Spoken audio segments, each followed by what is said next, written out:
Hello and good evening. Welcome to this edition of Manifest Wisely. I'm going to do a card pull for the strawberry moon, the shadow phase. If you happen to go out and take a peek at it, you'll see that it was actually strawberry colored. So that was quite nice. Now the nights leading up to it, it was more like the regular whitish silver, color moon, in my opinion. So tonight being, technically the day after it was full, being more strawberry in color, I thought was pretty impressive. So I'm not really sure what causes that, technically speaking. However, let's see what these cards have to say. What do we have for this collective, please?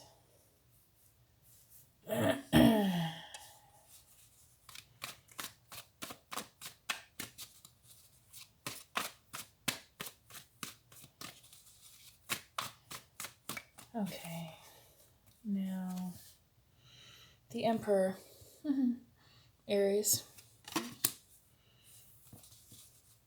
I hear strength.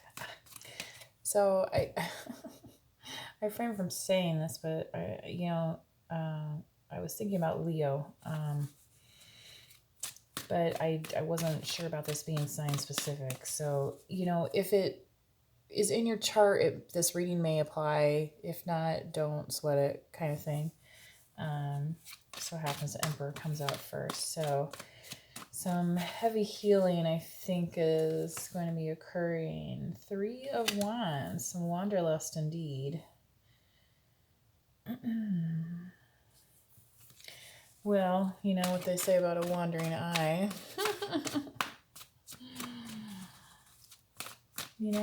It's funny too when people try and hide things. But when they're wandering away from or want to travel away from where they're at, maybe, there's a reason for that. Maybe, they need a change of scenery, or maybe it's, something that's going to be a little bit more permanent. So, this being in the sacral, thinking about relationships, well, if you're not happy at home in the root, this Emperor, maybe there's a foundational shift that's happening here. So what do we have in the solar plexus for this Emperor, apparently? Or somebody that's dealing with an Emperor, or somebody that knows an Emperor, knows an Aries, right? Something like that. Could be dealing with 3 other people, even the Star, Aquarius energy. Really clearing yourself out, like I said, healing, and healing using, say maybe some lighter energy, dare I say playful energy, using a creative spirit. Music may be important to you. I pulled that in a read before the full moon. But since this is only a few days separating those reads, I figure I'd mention it. So if that resonates with you, you might want to go back and check out that reading. Let's continue, please, in the heart chakra. Gosh, I shared this video the other day. It was so funny. They said rainbow is the color of my heart chakra, which, maybe they did that for Pride Month. I'm not sure, but it was just so funny the way they were talking about it. Because, when I first started hearing about chakras and all this stuff, it's like, what? You know what I mean? But as you do some healing in your life, things start to make sense. And it's funny that this happened to come out upside down, and then I said that, and then things start to make sense, right? So you might be feeling upside down in a situation in your heart, okay? And then it's like, well, but I don't know if I'm seeing this correctly. And now it's settling in where you are seeing it correctly. And you're seeing it for what it is, which is a 7 of Pentacles, which, I like to say it's better than none. It's growing. There's some potential, right? Is it what you want though? Is it how you're, you know what I mean? Is it what you expected it to be so far? I think that's kind of the thing with the Seven of Pentacles, where sometimes there's that stagnation that's happening. And then you're like, well, am I going the proper direction? And that's where you have this garden tools up here, you know, and this is, you know, you able to use your discernment. And it's like, well, maybe, you know what I mean? I need to do some more healing work. And then it's going to look more like what I wanted it to be. So let's continue into the throat chakra, please. I feel like this could be just, you know, asking yourself to appreciate things for what they are as well. Wow. Talk about communication, Gemini. The Lover's coming out. So, considering relationships, I guess, yes. If it is not how you think, or maybe it's like, maybe you're in separation from somebody and it's like you don't want to be in separation, you know, or maybe you're with somebody else and then you're, you know what I'm saying? Like, either, you know, either way, if you're, even if you're kind of predisposed at the moment or something like that, physically in this spread, you know, there might be a discussion. And maybe that's why this is manifesting here in this Seven of Pentacles, because it's like, I thought this was going to be more fruitful, and here I'm feeling like it's just a bunch of work and nothing is like adding up to how I thought. You know what I mean? Like, why am I not at my Ten of Pentacles yet? Right? Isn't that what I've been working so hard for? But here with the Lovers, it's like, think about this too, Gemini. It's twins, there's complementary, and it's also air energy, which means you need to give each other room and space, potentially to grow, to communicate, to have conversations that are back and forth conversations, right? And that being in the throat chakra, maybe that's something that you and this Emperor potentially could have areas in their chart, or just be, you know, very passionate, fiery, you know, disposition person. So, you know, all that burst of energy, and then sometimes it's like that passion is, you know, so basic and foundational. It's almost like the caveman, right? And then, you know, have you seen the movie like Beauty and the Beast, right? You know, so he even kind of looks like him a little bit, you know, with his big beard and, you know, whatever. And right, didn't he have the magic crystal and or something with the rose? And I don't remember the story by heart anyway. I'm not a Disney expert. You know, I've seen a lot of Disney in my time, but I know some folks that are like, know that backwards and forwards. Anyway, so my analogy going here, you know, saying that this is like the beast or whatever, but then, you know, coming into this union, it's like, whoa, wait a second. So now it's like all his beard is kind of gone, you know, and he's like actually reaching out, and it's not just like, you know, stand and obey me, right? It's like there's some equal footing here, like I said, so there's space. Whereas this is very authoritarian, and also how it's placed in the spread here, I would say that's very important for somebody.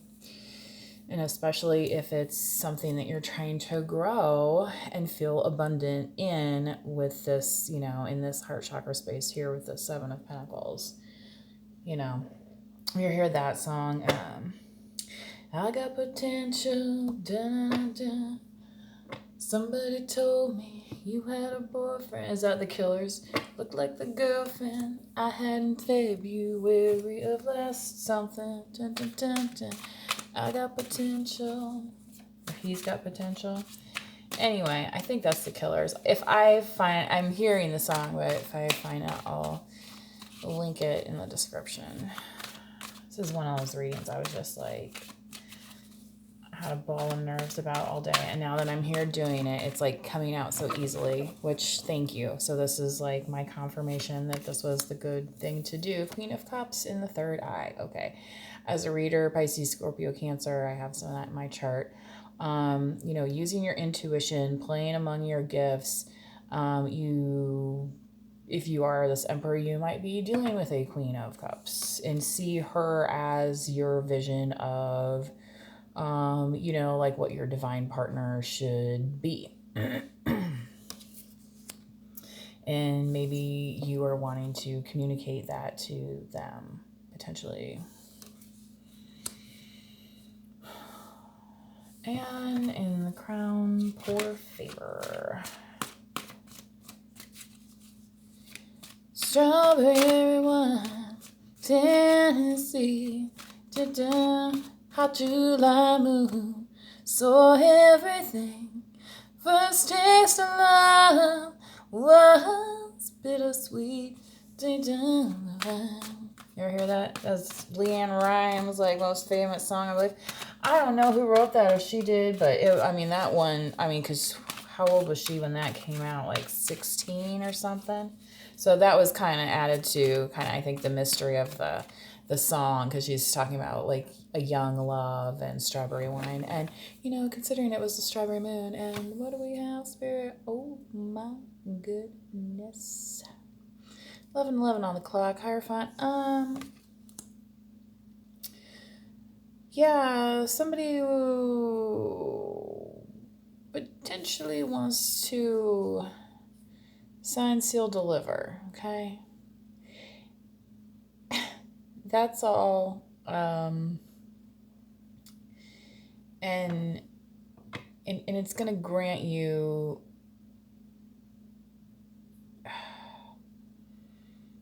the higher knowing that you've been looking for. I'll say it like that. Okay. I don't feel like they wanted me to say too much on this, just because it's so strong in this position, and this is such a strong reading. Just overall, I don't feel like I'm gonna do any confirmation cards on this. I might do a part 2, but right now this is pretty intense here. Starting with the Emperor again, 3 of Wands, the Star, Aquarius, 7 of Pentacles, Lovers, Gemini, Queen of Cups, Scorpio, Cancer, Pisces, and then the Hierophant. May have Taurus in your chart. Again, look into your North Node, potentially your rising sign, moon sign, all of those things, and definitely check out the different astrology systems. There's Western astrology and there's also Vedic astrology, and they're calculated a bit differently according to different astrological parameters. So this reading may astrologically vibe with you differently if you know that information. And on the bottom of the deck, which was upside down, some betrayal here, 7 of Swords. Yeah. So the time for that is over, though, because here in your solar plexus you have the strong healing energy of the star. Aquarians are kind of known to not give an F about other people's opinions. They're very independent minded and also open minded. So this being in your solar plexus chakra, again, very strong in this reading. So if this is your reading, please claim it and get that healing strength that you need, so that when you start to look at what your heart has manifested for you, you're going to start to appreciate the shine, okay, that all of this hard work has given you, okay? Sometimes it might not seem like it, and if for some reason there was that kind of betrayal, it's like all that glitters is not gold. And you realize that because you know what sweat equity means. Okay. Again, coming through very strong. So communication might be opening up, especially if you have some Gemini in your chart. You may want to check your Venus placement. Another one of those things, it's kind of supposed to be like your love sign, right? Your Venus placement. But your moon sign is, kind of about your intuition too. And we just had a full moon. So tapping into your intuition again, I feel like is important. Holding on to that vision, because when you use your intuition to guide you, right? So this is the priest, right? So this can be like the marriage card. This could be like the high priest. You could be manifesting yourself as a high priest. You know, kind of like transforming yourself from the emperor to the priest in a way. That I want to say, you know, again, taking from that kind of gruff character to leaving yourself open to experience, okay? And sometimes experience that's not explained, right? And that's why it's, you know, the third eye. It's like here's eye one and eye two, and then, you know, your third eye, right? So, you know, what does that eye see? What is reflected back to you when you look out into, you know, the vision that you have for yourself? You know, is it one of, you know, order and peace, you know, which I feel like the Hierophant represents because, you know, they're relying on ancient wisdom and knowledge that's proven itself over and over again. And that's why they become, you know, say maybe an authoritative figure on that. Leaving yourself open to experience, though, is something that you've been experiencing with the star and the healing, however, and potentially things, yeah. So I feel like in this heart chakra, you know, there's so many other areas of focus here that you could focus on, and I think I am going to do a second part of the reading for clarification. So go ahead and catch part 2. Thanks, and manifest wisely.